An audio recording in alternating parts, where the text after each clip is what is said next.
Nunca se apartará de tu boca este libro de la ley, sino que de día y de noche meditarás en él. Los pastores Luis y Viviana Cruz presentan Un Momento con la Palabra. El verso dice así: cuando vino a Galilea, los galileos le recibieron, habiendo visto todas las cosas que había hecho en Jerusalén en la fiesta, porque también ellos habían ido a la fiesta. Vino pues Jesús otra vez, dice la palabra de Dios, a Caná de Galilea, donde había convertido el agua en vino. Y había en Cafarnaúm un oficial del rey, cuyo hijo estaba enfermo. Cuando oyó que Jesús había llegado de Judea a Galilea, vino a él y le rogó que descendiese y sanase a su hijo, que estaba a punto de morir. Entonces Jesús le dijo: si no vieres señales y prodigios, ¿no creeréis? Te amamos, Señor, te pedimos que podamos experimentar los milagros, que podamos ver una gloria especial en este día y en esta hora. Amén. Póngase cómodo, amado hermano. Estamos pidiéndole al Señor que traiga sobre nosotros bendiciones espirituales. Amén. Que sea el Señor preparándonos, que sea el Señor entregándonos algo especial. Hoy vamos a hablar de las vías de encauzamiento. Lo que le estamos pidiendo al Señor es que nosotros podamos encauzar el milagro. Amén. Para ello, pues primero voy a definir lo que son precisamente eso: vías de encauzamiento, porque cuando nosotros pensamos en cómo se producirán los milagros, es necesario que podamos, hermanas, me hacen el favor y se sientan acá en el centro para que no tenga que estar allí llevando la mirada para todo el salón. Gracias. Entonces, cuando hablamos de vías de encauzamiento, bueno, como la palabra lo indica, encauzamiento, la palabra en es un prefijo y cauce es volver a llevar al cauce natural. Es gestionar un camino orientando una situación hasta que todo fluya. Así que vías de encauzamiento es una metáfora del proceso por el cual nosotros vamos a llegar a tomar nuestro milagro. ¿Cómo se toman los milagros? En este día de milagros vamos a verlo. Amén. Allí en pantalla tenemos el verso 45 de San Juan, que dice que vinieron de Galilea unas personas a ver milagros. Y Jesús estaba pensando que estas personitas lo único que querían era ver milagros. No lo veían como un Mesías ni como el profeta del Dios Altísimo, sino como un milagrero más. Parece que en el siglo I pasaba mucho. Pasaba que las personas fueran por allí a lugares donde alguien hacía milagros. Entonces, primeramente voy a definir encauzar. Encauzar es dejar ser, es dejar que suceda, es ser un instrumento aprobado en las manos de Dios que permita que suceda el milagro. Nosotros fuimos puestos en este camino para ser instrumentos en las manos de Dios. El reino tiene Martas y el reino tiene Marías. El reino tiene Martas, personas ocupadas, personas que siempre están viendo más importancia en las demás cosas que en el reino de Dios. Y el reino tiene Marías. No es que las Martas no sean necesarias. El reino necesita Martas, pero el reino está buscando Marías. ¿Qué son Marías? Personas que hacen que las cosas sucedan desde lo espiritual, desde orar, ayunar, comprometerse con Dios. Vivimos en una generación que le pide un permiso a pie para mover el otro.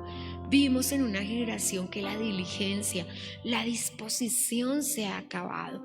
Vivimos en una generación que la gente para hacer su trabajo necesita que les tiendan una invitación. Y como que va el contrato y mira, esto sí hará parte de mi contrato. Sí me dijeron a mí que sirva un vaso de agua. Sí me dijeron a mí que conecte el cable. Sí me dijeron a mí. Cuando pensamos en eso, pues se trancan los milagros, se trancan las bendiciones, se estancan, porque no puede suceder el milagro si nosotros no hacemos nuestra parte. Entonces, cuando hablamos de vías de encauzamiento, es permitir que todo fluya, y todo fluye cuando yo hago mi parte. Así que lo que voy a hacer en este día es enseñarte a encauzar tu milagro por medio del Espíritu Santo. Entonces, ¿qué es encauzar? Darle al milagro la dirección que va a hacer que se produzca en el tiempo señalado por el Padre, en el menor tiempo posible, y que se produzca a la manera del Señor Jesucristo. Entonces, ¿cuál es la idea central de encauzamiento? Facilitar las cosas para que sucedan, ¿cierto? Eso es la idea central de encauzamiento. Creo que en esta generación no lo vemos mucho, pero esa idea central en que tú te levantas y eres un instrumento en las manos de Dios. Además, aclaro, cuando no somos un instrumento en las manos de Dios, somos necesariamente un instrumento del enemigo. Porque imagínate, y lo dijo, se lo escuché a Dante, creo que algunos estaban en esa reunión, y decía Dante un día que vino a Colombia, imagínate que el pastor dijera hoy, no, es que hoy no puedo hacer la reunión porque estoy cansado. O que el pastor llegara al altar y dijera, prendo la luz, ¿será que me corresponde a mí prender la luz? Prendo el equipo, ¿será que me corresponde a mí prender el equipo? Predico, ¿será que me corresponde a mí predicar? Y necesitase una invitación para hacer esas cosas. Entonces decía el pastor en aquella oportunidad, hace más de 10 años, no podríamos pensar que tiene un llamado ministerial si necesita una invitación para hacer lo que sabe que le corresponde hacer. Entonces, cuando nosotros pensamos que necesitamos una invitación para orar, fíjese que nadie necesita una invitación para pecar. Y fíjese que lo malo no hay que enseñarlo. A la gente lo malo le sale natural. El niño va al colegio a su primera clase. Hoy yo tenía la primera clase de todos mis sobrinos y estaban en el grupo de la familia, hermosos, santos, preciosos esos estudiantes. Una estudiante de 2 años, 2 estudiantes de 4 años, un estudiante de 5 años. Como comenzamos todos nuestra vida académica, ¿no? Con esa alegría, con esa primera lonchera, y bueno, si nuestros estudiantes se quedaran con ese amor con el que fueron la primera vez, ¿cierto? Pero por el camino vamos perdiendo, porque sí, el niño está dispuesto para toda buena obra. Por eso el Señor quiere que nosotros seamos como niños. Entonces, ¿qué es encauzar? Es facilitar, es hacer que las cosas se hagan, es hacer que las cosas se den. Y aclaro, no necesariamente por un salario, no necesariamente por un sueldo, no necesariamente por una orden, por una felicitación, sino porque realmente nosotros amamos al Señor. Entonces, en ese caso, lo que va a suceder es que el milagro se va a producir. Entonces, este servicio se llama Creando las vías de encauzamiento para que se produzca el milagro. ¿Qué vale su parte y cuál es la mía? Hacer que el milagro se produzca. Provocar a Dios para que el milagro se produzca. Hoy las empresas tienen jefes de personal, personas que estudian la personalidad. Hoy las entrevistas son con filtros y con filtros y con filtros, porque en una sola palabra tú sabes si la persona es de las que hace o de las que obstaculiza lo que se debe hacer. Jesús le dijo a los fariseos, ustedes ni entran ni dejan entrar. Entonces se paran en la entrada y son tropiezo. Entonces, cuando nosotros hablamos de la acción de ser y de la acción de hacer, quiero aclararte lo que es la acción de ser, porque la acción de ser es que me sale natural. Yo pasé más de 25 años de mi vida vendiendo, me sale natural. Cada vez que entro a los almacenes de mi casa, hago ventas, porque es parte de mi vida, lo sé hacer. Y no entro al almacén de mis hermanos y digo, es que yo aquí soy una invitada, es que este no es mi ámbito, yo hace más de 25 años no tengo almacén. No, está en mí, me sale natural. Y yo digo a la orden, porque me sale natural, porque lo hice toda mi vida, porque lo que bien se aprende nunca se olvida. Pero no vivimos en esta generación.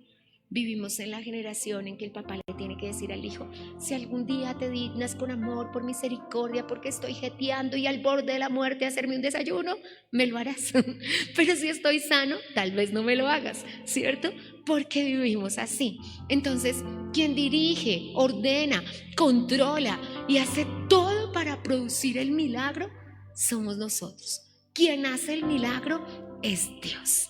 Quisiera ser clara en eso, porque el hacedor de milagros, de hecho yo tengo un libro que se llama así, el hacedor de los milagros es Dios, pero el causante y el encauzante del milagro eres tú. Esa es la diferencia entre esperar un milagro 1000 años, esperar un milagro 10 años o esperar un milagro un día. Esa es la diferencia. Y hoy vamos a verlo a través de la palabra de Dios. Basta decirte que los milagros son hechos por Dios, y basta decirte que Dios quiere hacer milagros, que Dios quiere la conversión del esposo, que Dios quiere la sanidad del hijo, que Dios quiere la restauración del matrimonio. Dios quiere, porque Él sí quiere. Cuando la gente dice si Dios quiere, Dios sí quiere, Dios sí quiere, pero depende completamente de nosotros. Amén. Entonces voy a darte 3 ejemplos que trabajan 3 principios de cómo suceden los milagros. El ejemplo principal que nosotros tenemos es Juan el Bautista, ¿cierto? Él vino a preparar el camino del Señor, pero no voy a hablarte de él hoy. Quiero hablarte de este primer milagro. Entonces, del oficial del rey. Y me llama la atención San Juan capítulo 4, verso 44 en adelante, dice cómo se preparan y cuál es la primera vía de encauzamiento. Lo primero que quiero decirte, y es un principio, todos los milagros son diferentes. Nosotros testificamos para animar a las otras personas, pero todos los milagros son diferentes. Todos absolutamente son diferentes. Y Dios tiene una forma de hacer. Dios sanó a varios ciegos. A uno de ellos el Señor escupió, hizo lodo con tierra y le dijo: vete a lavar al estanque de Siloé, ¿cierto? Muy seguramente ese ciego quedó sano, no se lavó en el estanque de Siloé, tú lo sabes, ¿cierto?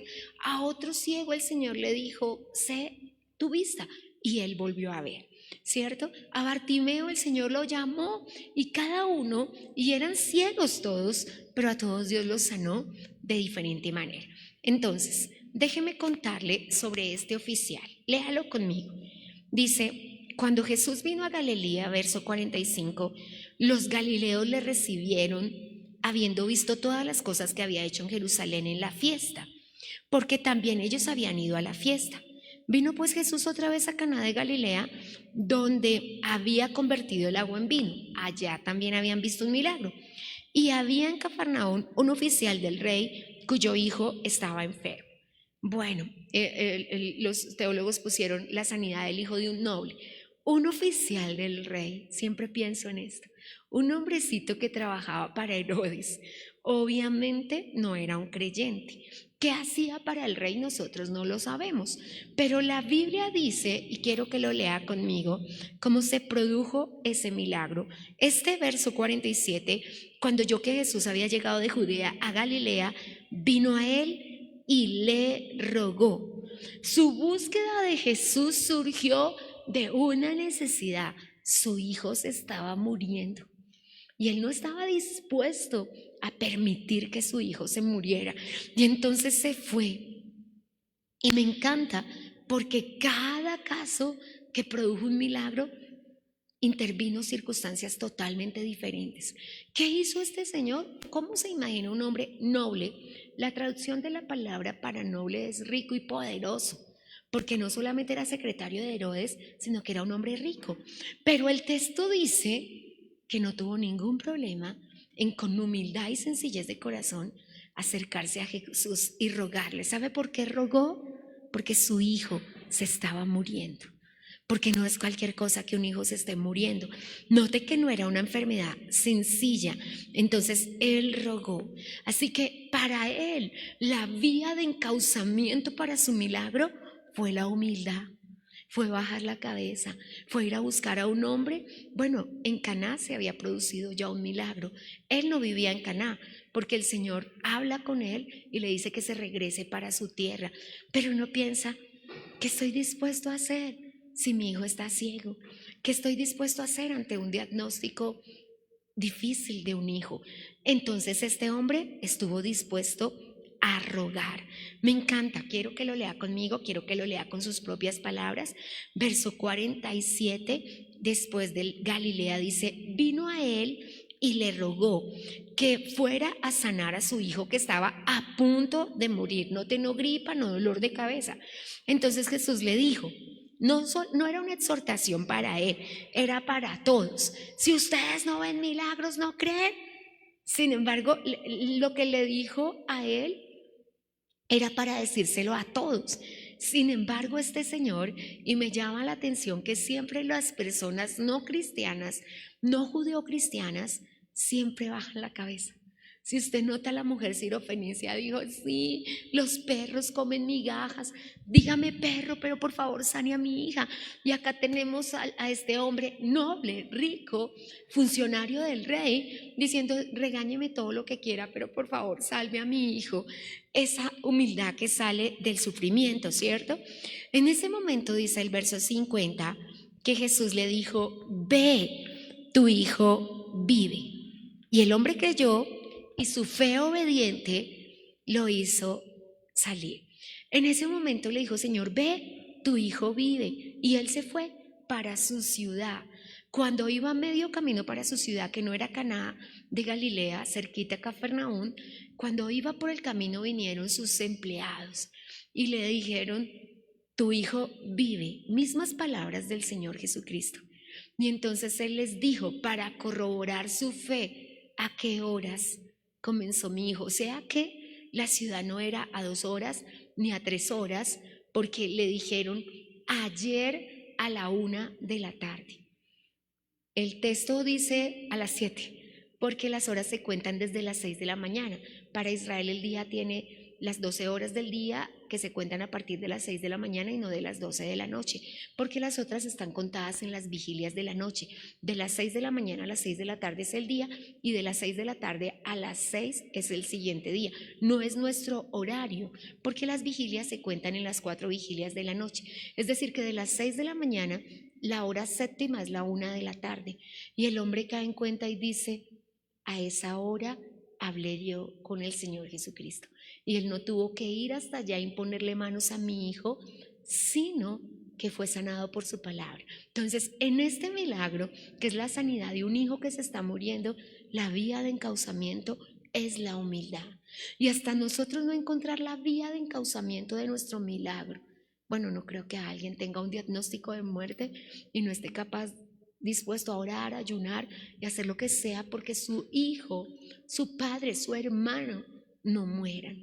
Así que hablamos de la primera vía de encauzamiento, la humildad, acompañada de una fe obediente. Cuando el Señor le dijo, ve, él no hizo como Jairo. ¿Recuerda a Jairo, que también era importante en la sinagoga? No se agarró a sus pies y me voy contigo. Él no hizo como la mujer de Sunén, que dijo, no, si yo vive Jehová que no te he suelto y tú te vas conmigo. No, él dijo, soltó la palabra, característica de todos los centuriones. Este hombre era noble, era funcionario de Herodes, pero ejercía un cargo público. Pero con todo y su cargo público, con todo y lo romano, con todo y el desconocimiento de Dios, por su hijo era capaz de bajar la cabeza. Así que su milagro fue, y lo sabemos, la sanidad de una enfermedad de muerte. Así que la vía de encauzamiento es la humildad. Dígaselo al que está a su lado. La vía de encauzamiento de tu milagro es la humildad. Lo que pasa es que como todos no pasamos esa lucha y esa prueba tan dura, y a veces es en cuerpo ajeno, a veces es el tío, es el hermano, es el hijo, pero ¿a quién se ama más que a un hijo, no? Entonces él escucha, por causa de su humildad y por causa de su fe, tu hijo vive. Y solo tiene una cosa en su corazón, léalo conmigo. Y él pregunta, versículo 52, él les preguntó, ¿a qué hora comenzó a estar mejor? ¿A qué hora sucedió el milagro? ¿Qué quería saber? Si el milagro sí se había producido por las palabras de Jesús. ¿Y qué corroboró? Que sí, el milagro se produjo por una palabra que soltó Jesús. ¿Y qué hizo? Se decidió a doblegar su orgullo. Déjeme decirle que para un hombre no creyente, ir hasta la iglesia cristiana y buscar al pastor y decirle, por favor, ore por mi hijo, ninguna persona tiene un diagnóstico por un hijo y dice, no importa, dejemos así. No, pero este señor era inconverso, pero este señor era un funcionario, era una persona rica, pero comprendió algo, que todo el dinero del mundo no compra la sanidad, que la mejor cama del mundo no compra el sueño, que la mejor casa del mundo no compra un hogar, que todo el dinero del mundo no compra la salud, que los milagros son producidos por Dios. Pero déjeme decirle algo en esta noche, deben ser encausados. Y este Señor encausó su milagro en la humildad. No hay un padre en la Biblia. Mire al padre del niño lunático, mire a la madre de la niña sirofenicia, mire al padre del niño que resucitó Eliseo y al padre y la madre del niño que resucitó Elías, y todos fueron padres humildes que dijeron, no voy a dejar morir a mi hijo. Ahora, ¿cómo encauzamos los milagros? Porque todos los milagros no están sostenidos por la humildad. Nosotros tenemos que saber que Dios obra de maneras diferentes. El apóstol Pablo lo definió de esta manera: la multiforme gracia de Dios. Millones de formas en que opera la gracia de Dios. Para este Señor operó en su humildad. En el momento que bajó la cabeza y se fue a hablar con Jesús, en ese momento su hijo ya iba a vivir. Amén. En Hechos de los Apóstoles capítulo 10, amada iglesia, vamos ahora por un milagro diferente, por un milagro sobrenatural. Y también, como acostumbra hacer Jesús, como para exhortarnos a bajar la cabeza, con un hombre inconverso. Me llama la atención que los testimonios que tenemos en este día, bueno, 3 de ellos son de personas no creyentes. Y lo primero que tengo que decirte, y es un principio, todos los milagros son diferentes. Puede ser el mismo diagnóstico, puede ser un hijo, puede ser un padre, una madre, un esposo, todos los milagros son diferentes. A unas personas el Señor sanó con solo su palabra, a otras personas el Señor ni siquiera las tocó. Parece que con los ciudadanos romanos fue así a lo lejitos, pero todo el tiempo se produjeron los milagros. Amén. Entonces, lo primero que tenemos que saber es que todos los milagros son diferentes. Usted solo tiene que encauzarlo y el Señor lo hará como Él quiera. Lo segundo que tenemos que saber, y lo vamos a entender muy claramente hoy, Dios no hace acepción de personas, sino que en todo lugar donde Él encuentra un corazón dispuesto, un corazón diligente, Él hace y opera milagros. Así que si usted encausa su milagro, pronto lo recibirá. Capítulo 10 de Hechos de los Apóstoles. Y dice, verso 1, había en Cesarea, quiero aclararle que Cesarea era la región donde vivían los hombres ricos de Roma que servían al imperio. Allá tenía la casa Tiberio y sus vecinos pues eran ricos y poderosos como él. Y aunque este señor era apenas centurión, uno de los cargos más pequeños, vivía allí, de la compañía llamada la Italiana. Entonces note, el señor era un funcionario de Roma. Las compañías eran la reunión de 600 soldados. 10 de esas compañías formaban una legión. Y esta compañía concreta se llamaba la Italiana. Y uno de esas personitas que estaba en una compañía que tenía 600 soldados, solo 100 estaban a su cargo. Los otros 500 estaban a cargo de otras 5 personas. Así que esa compañía tenía 6 centuriones, pero Cornelio era diferente. Léalo conmigo. 2. Dice, piadoso, temeroso de Dios, con toda su casa, hacía muchas limosnas al pueblo y oraba a Dios siempre. Esto está exactamente como Naamán, un hombre valeroso al extremo, pero leproso. ¿Parece el versículo que estuvieran hablando de un ciudadano romano? ¿Parece el versículo que estuviéramos hablando de una de las personas importantes del imperio? No, ¿cierto? Un hombre piadoso y un hombre temeroso de Dios. Me encanta esa palabra. La palabra temeroso de Dios no es el temor de Dios que nosotros tenemos. Los judíos llamaban temerosos de Dios a los no creyentes, a los gentiles que aceptaban la fe de los judíos sin circuncidarse. Cuando se habían circuncidado se les llamaba prosélitos. Cuando no se habían circuncidado se les llamaba piadosos y temerosos de Dios. Es decir, que este señor ya estaba practicando el judaísmo, pero todavía no estaba practicando el cristianismo. Entonces, déjenme mostrarles las características de este señor. Estamos hablando, para quienes acaban de llegar a la audiencia o a la casa de Dios, de las vías de encauzamiento de mi milagro. ¿Qué es una vía de encauzamiento? Bueno, es una palabra hidráulica y es volver un río a su cauce.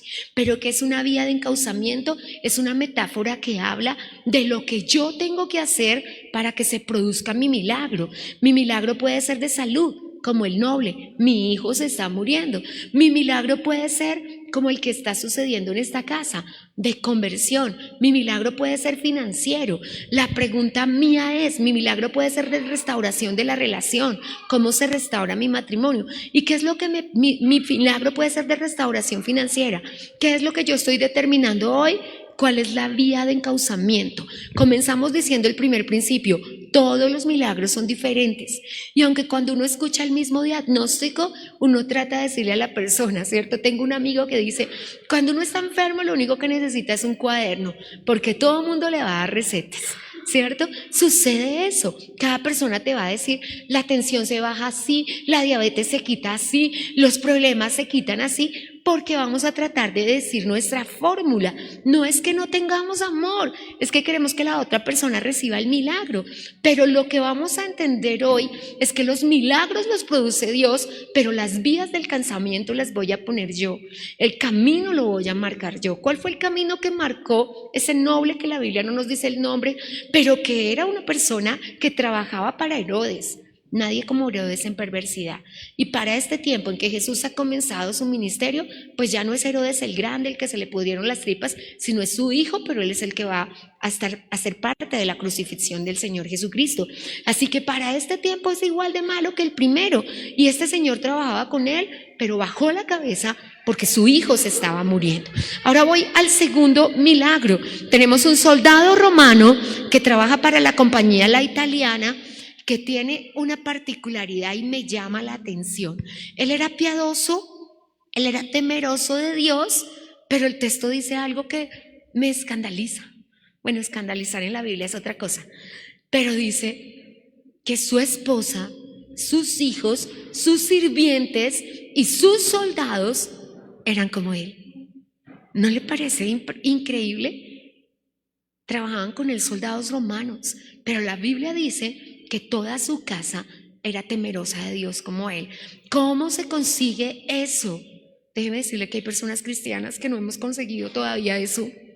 Déjeme decirle que hay creyentes en medio de la iglesia que su papá o su mamá o alguno de sus hijos no ha aceptado la fe del Señor. Y tenemos a un Señor que apenas está comenzando su fe, que todavía no tiene la total verdad, sino la mitad de la verdad, pero toda su casa ya está enamorada de la fe. Tiene que tener un testimonio verdaderamente intachable. Así que déjeme decirle cómo consiguió ese testimonio. Dice de esta manera, el verso 2 dice, piadoso, temeroso de Dios con toda su casa, hacía muchas limosnas al pueblo, porque él tenía dinero, lo sabemos por dónde vivía, y tenemos una característica final, oraba a Dios siempre. Su vía de encauzamiento fue su oración, orando, consiguió eso. Iglesia, no hay absolutamente ninguna persona que ore que no encauce su milagro a que suceda de una manera muy rápida. Estamos viviendo tiempos en que la amargura se ha apoderado de los corazones, donde las personas escupen la cara del Señor Jesucristo diciendo, sé que el milagro se demorará, sé que yo no soy digno de que me hagas el milagro, y ni siquiera tiene que ver con humildad, tiene que ver con reproche, con descortesía, con displicencia. Le haces milagros a otros, pero a mí no me respaldas. Y Dios ha tenido que escuchar esas palabras de las personas, pero resulta que este Señor, a que Dios se le manifestó porque la Biblia dice, si usted lo lee conmigo, y dice, verso 3, vio claramente en una visión a la hora 9 del día, es decir, a las 3 de la tarde, que un ángel de Dios entraba donde él estaba y lo llamaba por su nombre. Bueno, ¿cuándo fue la última vez que los ángeles entraron y te dijeron, hola Pepito, vengo a entregarte lo que Dios te va a dar? Pero la Biblia dice que eran las 3 de la tarde. ¿Sabe que los fariseos y todo el pueblo judío oraba 3 veces al día? ¿Recuerda? A la hora tercera, que eran las 9 de la mañana, a la hora sexta, que eran las 12 del día, y a la hora tercera, a la usanza de Daniel y como costumbre, lo hicieran de manera religiosa. Bueno, como sabes, los fariseos lo hacían para que los vieran. A la usanza, como hacen los musulmanes hoy, que donde estén en el lugar del mundo que se encuentren, se arrodillan y ponen su rostro a tierra y oran. Bueno, hablan con su Dios, no sé, eso no lo llamaríamos orar nosotros, pero dirigen unos rezos repetitivos, letanías, pudiéramos pensar como quisiéramos pensar, pero lo hacen regularmente. Los fariseos lo hacían así. Y si el fariseo le cogían las 12 del día yendo para su almuerzo y estaba por allá por la carrera 18, él ahí se arrodillaba, él ahí levantaba sus manos y oraba. Y lo hacían. Jesús les dijo, ustedes no lo hacen por devoción, ustedes lo hacen por cumplimiento, pero lo hacían. Pero este señor no había nacido judío, no pertenecía, su trabajo lo separaba de cualquier forma de comunión espiritual, pues su trabajo era crucificar personas, matar personas, perseguir personas. Muchos de esos centuriones eran parados, como lo viste en la serie de Chosen, en la puerta donde se cobraban los impuestos, allí donde estaba Mateo, allí donde estaba Zaqueo, y saqueaban a las personas y robaban a las personas, y los vemos siempre como personas impías, pecadoras, asesinas. Pero este señor tiene a su casa en sujeción. Esto es a toda su casa. Y toda su casa no era lo que nosotros decimos hoy, papá, mamá, hijos. Toda su casa era su esposa, sus hijos, sus sirvientes y sus 100 soldados. Ahora, ¿qué se manifestó? La Biblia dice, sus oraciones y sus limosnas hicieron memoria en el reino de los cielos. ¿Cuál fue la vía de encauzamiento de su milagro? Que nunca dejó de orar. Y déjeme decirle que no existe ninguna persona en la tierra que orando día y noche el milagro que está esperando no se produzca. Para el noble, su vía de encauzamiento fue la bondad que le hizo rogar. Para este señor, el milagro de Cornelio es precisamente más grande que el del hijo, porque fue una conversión genuina, porque él tenía una conversión parcial. ¿A qué vino Pedro? En la visión, no me alcanza el tiempo, pero lo puedes leer en tu casa. De hecho, la visión es repetida en el capítulo 10 y en el capítulo 11, porque cuando van a volver salchichón a Pedro por haber entrado a la casa de un inconverso, él les dice, ¿y yo qué puedo hacer si en esa casa cayó la gloria de Dios? Y sucedió lo mismo que sucedió en Pentecostés. El tercer Pentecostés, porque nosotros solo conocemos el Pentecostés del capítulo 2, pero en el capítulo 4 hay un nuevo Pentecostés. Cuando Pedro y Juan son apresados y son golpeados por causa de Cristo, cuando ellos están orando y le están contando a los apóstoles lo que pasó, hay un segundo Pentecostés. Y la Biblia narra 3 Pentecostés igualitos al del primer día, y el tercero de ellos fue este día en la casa de Cornelio. Así que, amada iglesia, el milagro no fue solamente que recibieran la fe completa. Déjeme aclararle algo muy especial, porque hay quienes nos dicen a nosotros, y la religión popular, y los pseudocristianos, y las personas que creen en esto, y que creen en esto, y que creen en esto. Note, Dios sí los escuchó. Dios escuchó sus oraciones, Dios escuchó lo que ellos pidieron, pero tenían que necesariamente, igual que todo el pueblo judío, aceptar a Jesucristo como Salvador. Entonces, cuando decimos conozco una persona de la religión popular súper buena, muy lindo, muy precioso, pero igual tiene que aceptar a Cristo como Salvador. Conozco judíos correctísimos que son personas súper santas, igual tienen que aceptar a Cristo como Salvador, porque sin Cristo como intermediario de su salvación, tienen la mitad de la fe.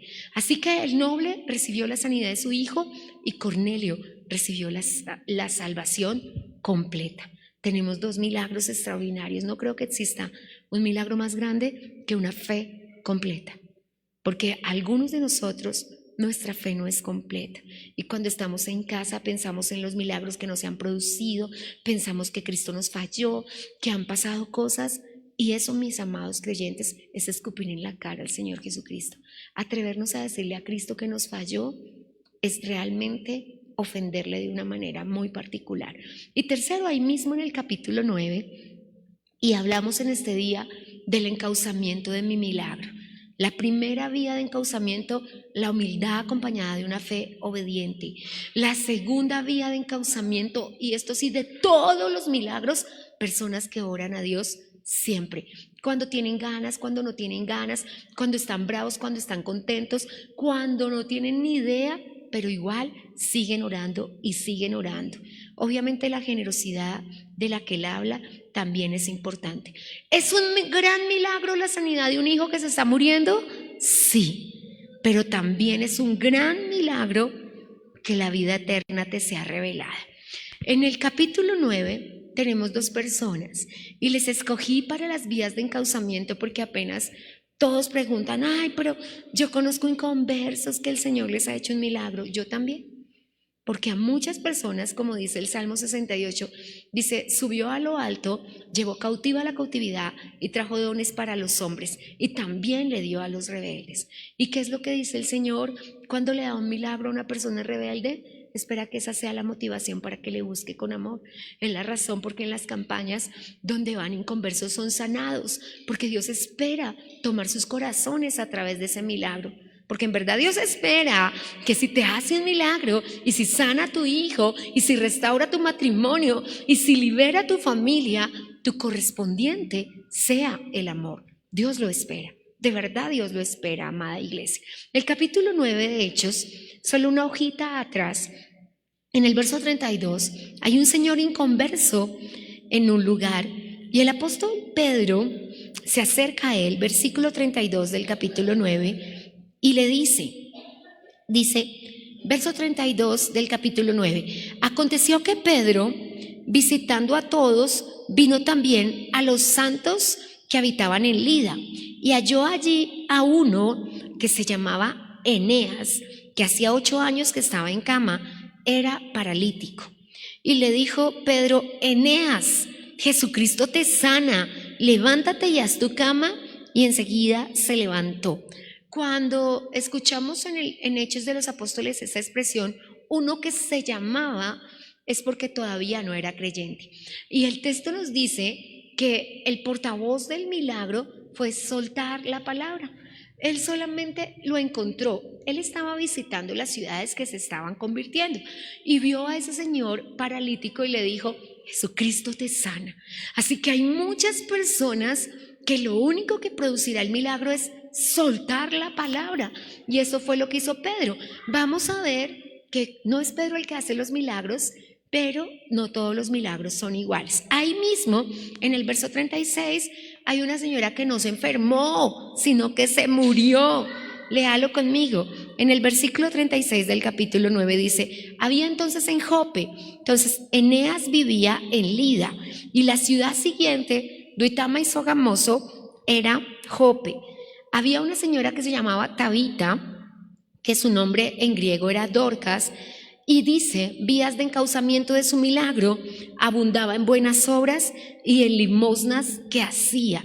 Aconteció que en aquellos días enfermó y murió. Después de que fue lavada, la pusieron en una sala. Y la vía de encauzamiento de este milagro es la más grande vía de encauzamiento de todos los milagros, que es la fe. Lo que se hacía en Israel con un muerto era enterrarlo a la brevedad, porque olía terrible, a podrido, como sabemos que huele la carne.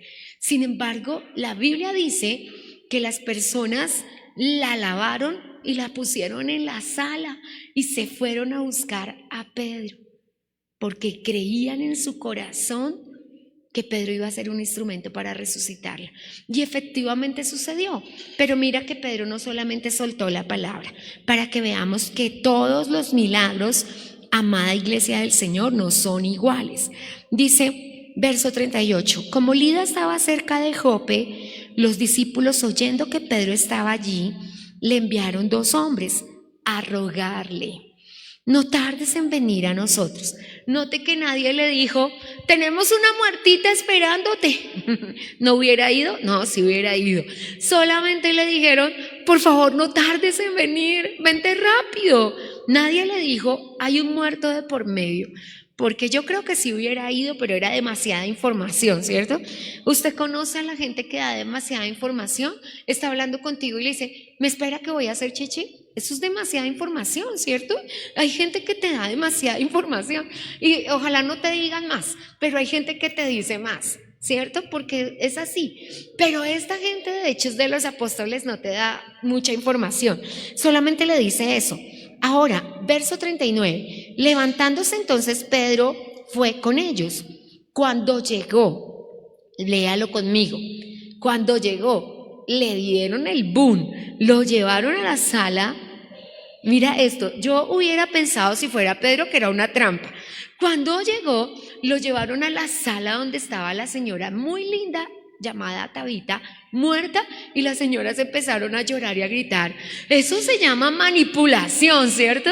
Ahí sí, mire, y todas cogieron, porque ella hacía vestiditos, y todas cogieron la faldita, el saquito, y todas, mire, ella me hizo este saquito, la tiene que sanar porque ella me hizo un saquito, mire, ella me hizo un vestidito. No, ya al pobre Pedro le toca orar, ese le tocaba. Note que la vía de encauzamiento fue la fe. ¿Por qué no la enterraron? Porque ellos creyeron que Dios podía sanarla y podía más bien resucitarla. Mira lo que hizo Pedro. Cuando sanó a Eneas, solamente soltó la palabra para bueno, tú dices, ay, es que el otro estaba enfermo, la enfermedad no es muerte, pero dice, llegó a la sala donde lo rodearon todas las viudas. No, peor, las señoras viudas llorando. No, ahí sí ni modo, tocaba decirles que sí. Ellas estaban sufriendo, tocaba decirles que sí. Y todas las señoras viudas, dice el texto bíblico, le rodearon y ya lo tenían acorralado. Entonces, verso 40, aquí vamos, ¿cómo fue la orden del milagro? Sacó a todos, no, pues con esa gritería tocaba. Sacó a todos, se arrodilló y oró. Y mirando al cuerpo de Tabita le dijo, levántate. Y ella abrió los ojos. No, yo no sé si eso no es una película de terror, pero si uno está con el muerto y abre los ojos, yo no sé qué pase. Pero Pedro o salía con la señora viva o todas esas viejitas viudas lo iban a hacer salchichón, ¿cierto que sí? Entonces pensemos en eso. Como vemos, cuando el Señor sanó al hijo del noble, ese señor se humilló porque su hijo se estaba muriendo y nadie va a dejar que su hijo se muera. Cuando hizo la obra completa en Cornelio, Dios le dijo, ve a la casa de Cornelio porque él se la pasa orando. ¿Sabe qué dice? Que él oraba siempre. ¿Sabe quién nos enseñó a orar siempre? Años después, el apóstol Pablo. Así que este tiempo, Herodes murió a los 4 años. Se cree que él murió el año de 33 al 37. Así que todavía Pablo no estaba en el ministerio y él ya decía, orad sin cesar, orar en todo tiempo y orar siempre. Y ni siquiera había aceptado a Cristo como Salvador. Y estas personitas que fueron a Pedro y vieron la sanidad, encauzaron el milagro a través de su fe. Así que no sabes, iglesia, cómo vendrá tu milagro. No sabes Dios qué va a hacer. Pero primero no pienses que no se producirá el milagro. Ahora yo le digo, si yo tuviera que gritar, llorar, tirarme al piso y humillarme delante del Señor por el milagro, yo lo hago. Máxime si se trata de un hijo que necesita la vida. Y no hablamos solamente de la vida física. Yo no sé cuál es el milagro que tú necesitas. Lo primero que te digo es que ningún milagro es igual, así las enfermedades sean las mismas. Lo segundo que te digo es que el milagro lo encauzas tú a punta de oración. Vas a hacer como la viuda que dijo el juez, aunque injusto, aunque no tengo temor de Dios ni le temo a hombres, esta viejita me va a enloquecer, yo le hago el milagro. Entonces enloquezca al cielo, porque si dijo el Señor, si ese juez siendo malo por no soportarse a esa persona le hizo el milagro, cuanto más tu Dios que es bueno. Y tercero, amada iglesia, y no menos importante, que medie la fe. No te pares a hacerle reproches en tu casa al Señor, no te pares en tu casa a decirle al Señor que no te ha bendecido, que no te ha dado, porque lo que puedes decir es, no ha sucedido aún, pero sí sucederá. Así que hoy quiero decirte, Iglesia del Señor, tu milagro lo encauzas tú, con tu humildad, con tu fe obediente, como hizo Cornelio con sus oraciones, o con tu fe maravillosa que coges al muerto y lo dices acá. No lo entierro porque va a resucitar, como quieras, pero tu milagro lo encauzas tú. Hemos escuchado Un Tiempo con la Palabra, con los pastores Luis y Viviana Cruz. Dios los bendiga.